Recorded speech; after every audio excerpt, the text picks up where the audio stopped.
Welcome to Peter and Ruffy's Football Show. Scottish football is mourning the loss of a legend of the game. Lisbon Lion Tommy Gemmell has passed away at the age of 73 after a long illness.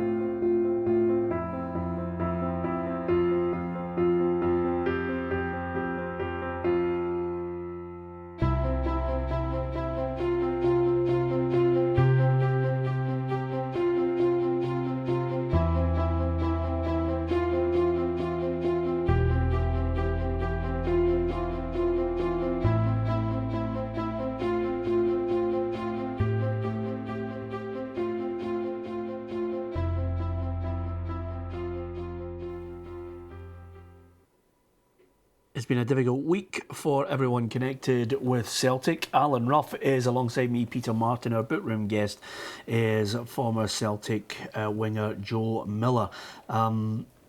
After the revelation that Billy McNeill, Ruffy, is suffering from dementia, the news today is sad on Tommy Gemmell's passing.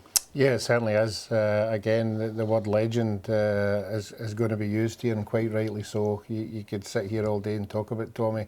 My first recollection of Tommy was in '71 when we beat Celtic 4-1 at Hampden, and I have to say he was one of the first people who come up and went round every Partick Thistle player and congratulated them, and that just showed you, you know, the mark of the guy. I met him more socially after it at golf days and that, and he was an absolute gentleman, and obviously great fun, and most of the times we had him as well, but he'll be sadly missed. Joe, you would have come into more contact with him as part of the former Players' Union. Yeah, well, over the years, even playing for Celtic at the time, I met him several times. And he was always, as Ruffy says, he was fun to be around. He had a great sense of humour. He was a very humble man, you know, taking into consideration the amount of things he achieved in his football career. And scoring in 2 European Cup finals, you know, it's fantastic. But he was very humble, and he just loved the club so much, and that's what came across whenever you met him. Yeah, I mean, that's the one thing about it, having spent many a night in his company with his lovely wife Mary. His patter was great, and when anybody ever asked him, you know, talk us through that goal in the European Cup final, he'd go, which one? I mean, that just that summed him up perfectly. And again, when you look back at that game in 1967, it's one of those games that you know, he can feel tremendously proud of. It's the ultimate high for him. He scores the equalising goal after Sandro Mazzola had given Inter Milan the lead, and then of course Celtic would eventually go on to win that match in Lisbon by 2-1. It was one of those games that we thought we were never going to score. The Italians, to my mind, actually, they made it easy for us, because we should probably thank Jim Craig for giving away the penalty kick, because as soon as they scored from the penalty kick, they sat back and gave us the ball. And there wasn't a team in the world at that time could sit back and give Celtic the ball for 90 or 80 minutes, what was left of the match, and without scoring, because we had so many potential goal scorers. If you take out Ronnie Simpson and John Clark, everybody else was a potential goal scorer. And if you look at the tape of that game, I mean, there were so many shots from so many people on target or off target that, you know, you say to yourself, well, we're going to do this. But the longer the game went on, the more you say to yourself, well, is this going to be one of these days? We're going to have 100% possession, but nothing to show for it. And it looked as if that's what was going to happen. Until, as you know yourself, Jim Craig did his major run down the right-hand side, and I actually should get my backside kicked, because I should never have been in the position I was in anyway, because if he was forward, I was supposed to be back. But I said, well, go for it. And if you watch that goal, you'll see an Italian defender coming out to block me, and about 2 yards before he comes to me, he actually stops and turns his back. If that guy takes one more pace, the face of Celtic history has changed, because I wouldn't have scored, he would have blocked a shot. And, well, it was a great goal. Some folks said that if there hadn't been a net there, they might have caught the ball in Paris. Yeah, there's a great line there from Tommy in that basically, Ruffy, we're obsessed by stats these days. If you look at the stats on that European Cup final, it's one of the most one-sided finals you're ever likely to see. Yeah, I remember as a young boy watching it at school. Actually, I think at school, the teachers gave us the day or the afternoon to watch the game, and I remember it was one-sided. But again, as everybody says, he was the original overlapping fullback. You think about it, 1967, and we're raving about players modern day getting up and down the park, and he was doing it for fun.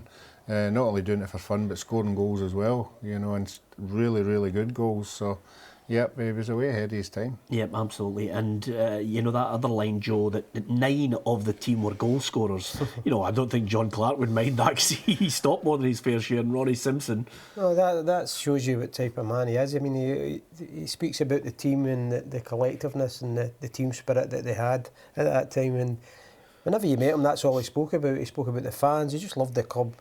But it's a sad day today, and to hear that news, especially with everything going so well for the club, and it was their 50th anniversary this year, so it's a sad day for everybody connected to the club. Yeah, absolutely. And I think they might have been the last generation of, maybe I'm doing others a disservice, but they were earning a certain amount of money that wasn't too far away from what the common man was earning. So they were practically fans as well, Ruffy.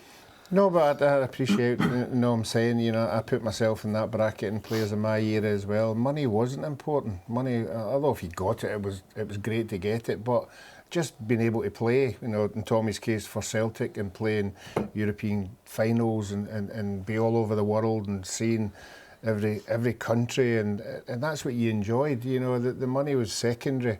And they just enjoyed playing football and entertaining, and the crowd. You see the crowds at these games, it's absolutely amazing. Yeah, one of the most amazing lines that, again, the players know each other well and they know what quality they have. But we had Bertie Auld in a special when we had the old studio, Ruffy, myself, sitting in the couches with Bertie.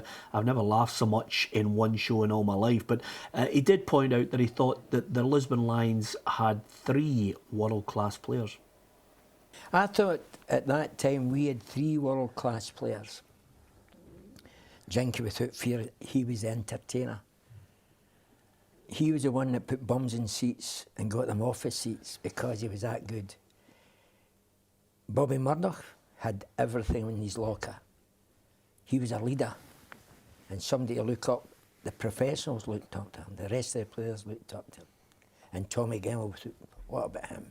You thought Tommy Gemmell was world class too? No doubt. Ruffy played with him at international level. Yeah, no, it's at the end of the career, but Tommy was a style of player, was way ahead of his time. Great wee insight from Bertie there. They had 3 world-class players on their side, which I wouldn't argue with it, but it's interesting. You never think of it that way, but European Cup winning sides usually have special players in their ranks. Yeah, but I think back then, I think if you ask Celtic fans just now, I think everybody will tell you that every one of them were world-class players because...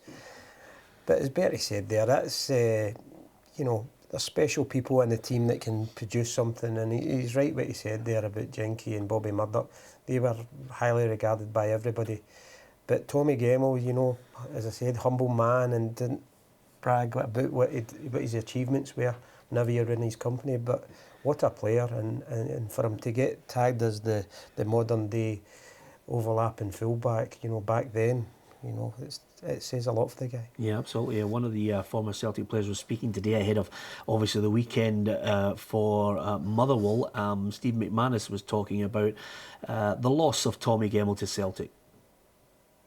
One of the Lisbon Lions, they're extremely well thought of around the club, and quite rightly so. So they were always coming and going within the club when we were there, and even at this day as well. And I think it's everybody's thoughts are with the family at this sad time, especially being obviously 50 years this season, which is a tremendous thing. So, yeah, like I say, everybody's thoughts and prayers will be with the family. Yeah, former Celtic captain Steve McManus. If anything, Ruffy, in this year of all years, the 50th anniversary, it would have been great for him to make it and celebrate it. Yeah, it certainly would. It's going to be a fantastic year for the guys, you know, and we now are beginning to see how close they all were together, and that says a lot about the team, how they got the success they had, you know, because they were all really pals, you know, and got on with each other most of the time. Okay, from everyone on Peter and Ruffy's Football Show, our thoughts and condolences to Mary and all the Gemmell family, the loss of a true legend. We are going to continue to talk football after the break, and we'll look back at last night's results and the implications of some of them.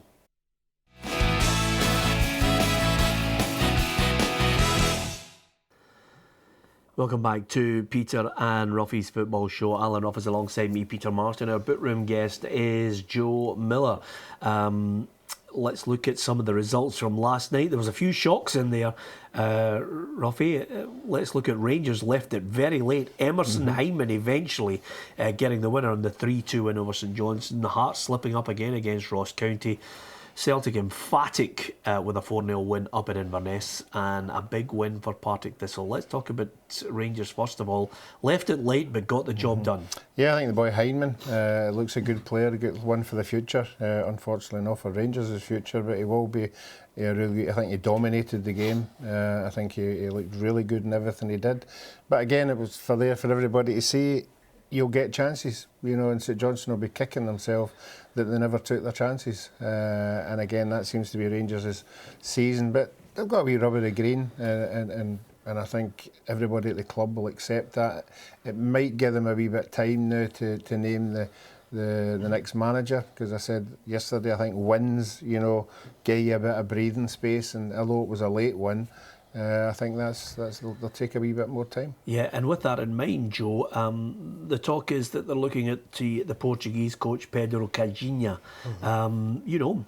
Yes, I did my A licence with him at Largs, so yeah, he's a very competent man. He's fluent in English, and I remember he had a great sense of humour and things, so you know, it's interesting to see him pop back up on the radar, and you know, being connected with Rangers. It'll be interesting to see how he does. Yeah, they're taking their time, Ruffy, as they said they would. They reckon possibly by Friday, director of football, and then maybe at the start of next week, maybe longer, you know, the first team coach or manager, call it what you will. Well, I've said all along, if you're bringing in a new manager, whoever it is, you know, you need to get his views on this director of coaching. Football, you need to know what his idea is. Is that somebody he wants, or are we just going to have that director of football anyway, whether you like it or not? But it would be good if they identified both of them at the same time, and the both of them could have a working relationship. Yep, okay. Well, they got the win. As far as Tynecastle, Hearts, it's a long-term view. John Robertson mentioned it only a couple of days ago on the programme. Ian Cathro with more problems with a 1-0 loss to Ross County, and watching the game, you know, Ross County could have had a penalty.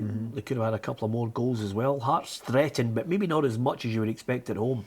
Yeah, and again, it's a disappointing result, and it's okay going on after the game and saying, look, we're all fighting together and we're all want to turn this around, but I think it's the Hearts supporters you've got to keep on board. I think they've been really, really loyal in the past, 3 or 4 months. And they're the ones you have to keep on board, because if you keep losing games like that, fans turn very, very quickly. And we've already seen what happened at Motherwell, although it was only a small amount that protested. But Hearts, for a wee while there, were on the up now, and now they're on the slide. Yeah, here's a look at the table, just on the basis of the chance that Hearts had to close the gap on Rangers over the last few weeks. They've just slipped away. It now looks as if you've got a situation where, I mean, I didn't expect Aberdeen to lose to Hamilton. They did. So Rangers will still think, with 11 games left, Joe, that they've got a chance to threaten Aberdeen.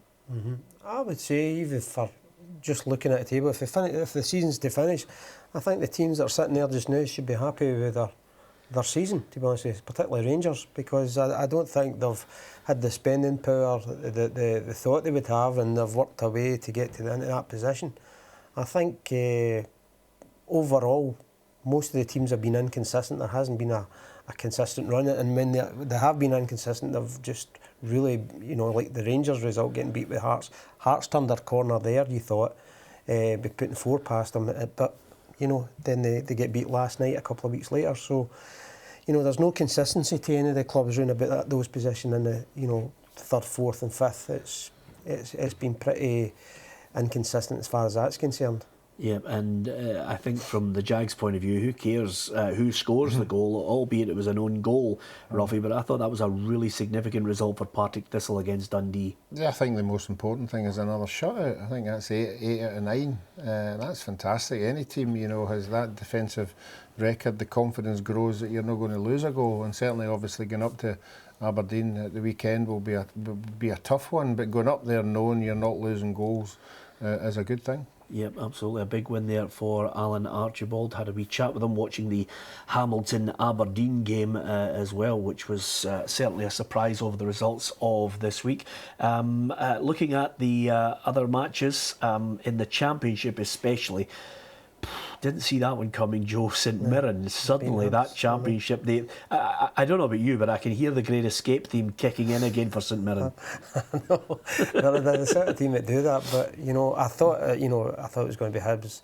I actually went to that the game at Love Street a while back, and St Mirren didn't look a team at all. They were all playing individually, and it wasn't a collective team effort, but Hibs just walked over the top of them. So I thought there'd have been a repeat of that last night. But it's, as you say, it could be a get out of jail card for them. Yeah, I think the last time they managed a great escape, Ruffy, John Sutton was playing for St Mirren, and Billy Mehmet, if I can remember, they do actually have a game right at the tail end of the season which they titled The Great Escape for St Mirren, and I think it's on the cards again here because off the back of Ayr United, high as a kite. With their results, suddenly Jack Ross's team get back into it again, and they've got a game in hand. Yeah, and I don't think Jack Ross would have seen the Ayr United win coming. He'd be hoping that obviously if they beat Hibs, the gap would have closed a wee bit, but certainly it hasn't. And but they're winning games, and that's the most important thing. And I think that semi-final Challenge Cup win that they had has lifted everybody. They've got a final to look forward to, and also the really crucial games coming up. Yeah, we had a chat with Nicky Devlin, who mentioned that they've now got a strong midfield. Stephen McGinn coming back has really given them a huge lift. Yeah, certainly. I mean, you need players like that, and they have got experienced players there. He's done very well in the players that he's brought in with the budget obviously he's got, and he's done it very quickly, and you can see with the results that they're getting now, it looks as if things have changed a bit. Just a wee word on Hibs. I can't second guess. I wouldn't be taking them at the bookies sometimes. No, well, I think Neil Lennon, it's something he needs to sort out, because you can't get through that inconsistency, and have everybody lifting their game for the Hearts game and playing particularly well, and then dropping points, obviously, Ayr United, and then obviously last night. So it's something he really needs to fix very quickly, because Dundee United will see that there may be a wee chance here. Yeah, I understand where you're coming from, Ruffy. I don't see Dundee United are equally as inconsistent. I mean, when you look back at Rangers winning that championship the year before, it was Hearts. I mean, I still think Hibs will get there, but these jitters at the moment are worrying. See, I think when they just lose a wee bit of focus, players in the dressing room. Sometimes they can think it's too easy when the other team slips up, but before you know it, they get a wee bit lackadaisical at times, and they allow the other teams to creep into things again. So it's the old Fergie says, it's squeaky bum times at the end of the season, when you've got Dundee United that likes to try to come into the equation again. Yeah, you'll not be aware of this, Joe, but I might as well tell you now. It looks as if I'm heading for the mother of all fantastic end of season nights out again. 4 years in the trot, I've had Ruffy take me out to a top restaurant and buy the most expensive bottle of wine. And foolishly this year again, he said Moussa Dembele would not score 40 goals. I said he would, and we're 9 away from it, Joe. 9. I think last season gone he said that Dundee United would survive as well. So just to rub that into you, but no, I think Dembele's been fantastic. The goals he scored last night were incredible. Just shows you the qualities this young man's got. He's got everything in his locker. Well, one of them was a gift, Joe, but the good thing about it is I sent Ruffy a text last night after the gift that Inverness had given him, and I said, 31. No reply. Nothing. Not even, not even a reply. No, I thought apart from his goals, I thought we saw something last night we hadn't seen before. He's actually running at players now and just breezing by them for fun. Listen, I don't want to rub it in too much, Ruffy. It's all about the knowledge in these things. Moussa Dembele, will he be there in the summer? That's probably another question that many a Celtic player and Celtic fan will be asking. We leave you with the last words of a man who sadly passed away, but he played for the love of the game rather than the money. Tommy Gemmell. Probably the last era of players who actually enjoyed the playing side first and the money side was second. And then when freedom of contract came in, which was great for players, but when freedom of contract came in, it turned around the other way. It was, first of all, Mazuma, pound notes, and secondly, playing. So all in all, I'd say yes, I had a fantastic career. I thoroughly enjoyed every minute of it. And I'm quite sure all the players that played in that era thoroughly enjoyed playing first and money second.